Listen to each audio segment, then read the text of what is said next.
You ever wake up, step outside with your first cup of coffee and realize your whole summer just changed? That's exactly what happened the morning I spotted a neon orange flyer zip-tied to my pool gate so bright it looked like the neighborhood was warning me about a radioactive leak. There it was, flapping in the breeze like some smug little threat.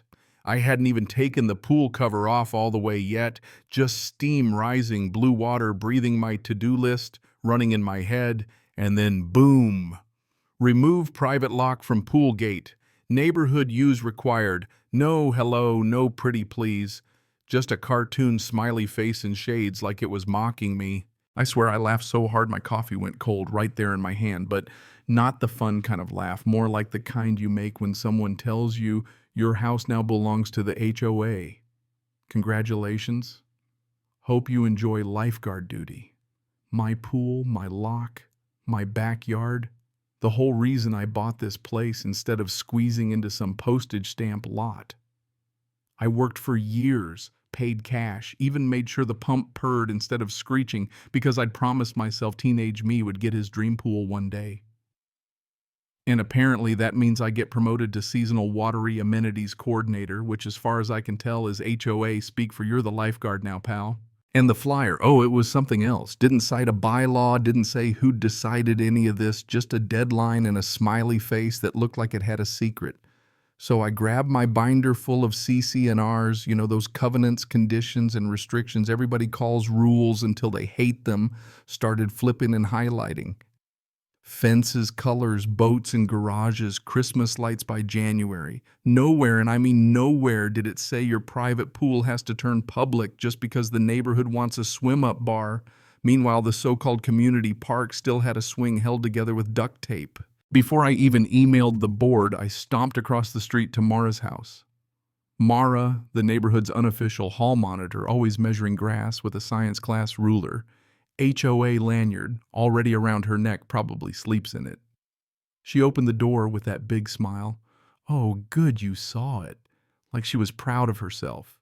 She went on about rolling out the Seasonal Watery Amenities program, announcing how my pool was now the community feature. They'd even planned lap swimming, open swim family night, teen night. Oh, and obviously you'd still be the supervisor given it's your water. Well, lucky me. I told her nice and slow, my pool, my insurance, my lock. She grinned like I was a toddler reciting the alphabet. You're going to want to talk to Chad about that. He drafted the resolution. So now Chad, the guy who once got lost trying to find his own garage, apparently wrote a resolution turning my backyard into the neighborhood's public beach. Don't be dramatic, Mara said, waving me off. So I went home, typed out the world's most polite email, requested the actual bylaw, pointed out the county safety rule about locked pool gates, asked who's liable if a neighbor's kid drowns when I'm not home, even attached a screenshot from my insurance policy. No, you can't turn your house into Six Flags. They fired back. Per Section 8, communal features must be available to residents. Failure to comply may result in fines. 5 names signed, including Mara and Chad.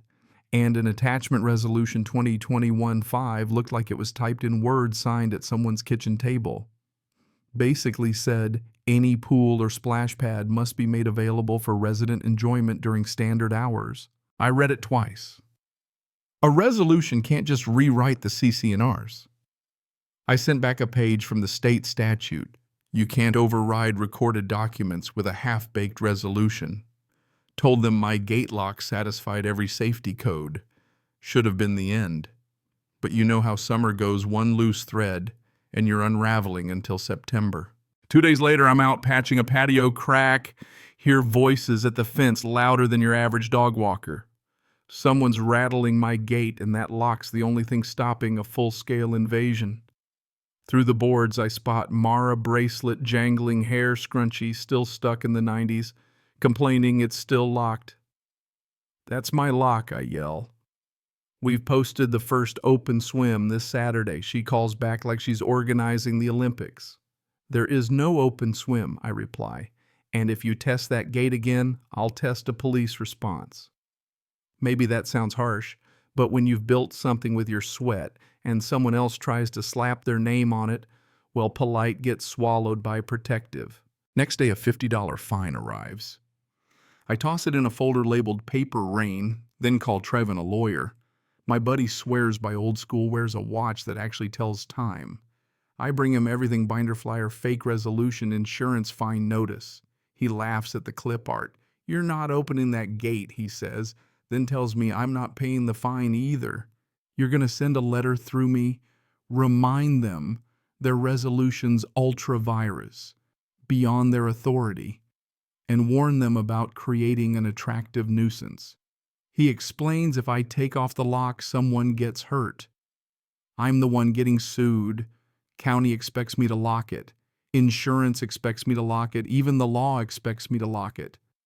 The HOA's demand would get laughed out of court if not smiled at in a way that stings. We send the letter cite all the rules, warn them to stop trespassing and fiddling with my gate. Instead of backing off, they double down. That weekend, my brother Milo rolls in with his kids, my husband Owen's grilling like he's on MasterChef, and the kids are splashing shrieking music low so nobody files a noise complaint. Suddenly there's a crowd outside the fence, 8 people, towels, pool noodles, Mara, and a bearded stranger. Chad at last. "Open swim," Mara announces. "Not here," I tell them. Chad puffs up. "This is a community feature. You will open the gate."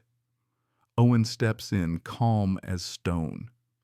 "We can discuss fairness at the next meeting. Today it's private family time." Chad threatens more fines. I threaten another lawyer letter. Then Mara grabs the latch. "We're just going to come in." "No, you're not." Chad, not the brightest, declares, "You're breaking the law by denying us access to a shared amenity." "Shared implies we both own it," I shoot back. "We don't." I pull out my phone. "You try to enter, you're trespassing. This is on record." Sure enough, someone starts fishing at the latch with a tool, but my contractor installed a shield. The bar clanks, fails, and Owen's already dialing the cops. Whispering teens drift off Mara's, telling the group I don't understand community. Chad vows to deal with this the right way. Good luck. Monday, the fines double. Tuesday, a facility inspection is announced. Wednesday, a motion appears on the bulletin. Ratify Resolution 2021-5. Some lady named Coraline can't wait to do water aerobics in my pool. Trevin Sai says he'll file for a declaratory judgment. Ask the court to clarify this is not a common area. Meanwhile, Thursday night, 2 teens show up, one barefoot, one in floaties, trying to sneak in. My heart drops. This is exactly what Trevan warned about. "Guys, you can't be here." I say calm but firm. "Mara said it's for everyone," one mutters. "She's wrong," I say. "It's not safe at night." They shuffle off disappointed, and I fire off a neighborhood-wide email explaining what happened. Replies come in. Some people cheering me on. Others confused, a few demanding a real splash pad at the park. I volunteer to help fund it. The board isn't happy. Chad emails don't communicate with minors. Are you kidding me? Trevan warns me they're setting up a tactic claim harassment. Document everything. So when a laminated community pool open Saturday sign appears, I cut it down, take photos, and prep for the next round. Saturday, the whole HOA parade rolls up, lawn chairs, coolers. Mara with a sun hat big enough for a crop circle, Chad with his clipboard. I keep the gate locked. Owen's with me, phone in my pocket. Trevan on speed dial. Mara tries charm. Chad tries threats. A random dad tries guilt. My kids have nowhere to swim. I offer directions to the public pool. Someone asks if I hate children. I remind them it's private property. That's when Mara calls the cops on speakerphone so everyone can hear. We're at the neighborhood pool. The owner's being aggressive, won't let residents in. He's yelling, I'm not yelling, but by now I'm so angry I'm vibrating. The cop arrives. Cool professional takes statements one by one. I show him the lock, the camera footage, explain the law. He says, this is your private property. County requires it locked, no violation here. HOA can't force access. If they try again, call us. It's trespassing. Then he turns to Mara and says, "Please don't use emergency services to enforce association rules." The crowd melts away. Mara gives me the "you'll regret this" stare. I latch the gate behind me, loud final. But you know, these folks told no, they hear try again. Monday, the board sends an emergency hearing notice violating their own process. Facebook group explodes. Some folks call me heartless. Others want the board to fix the park instead.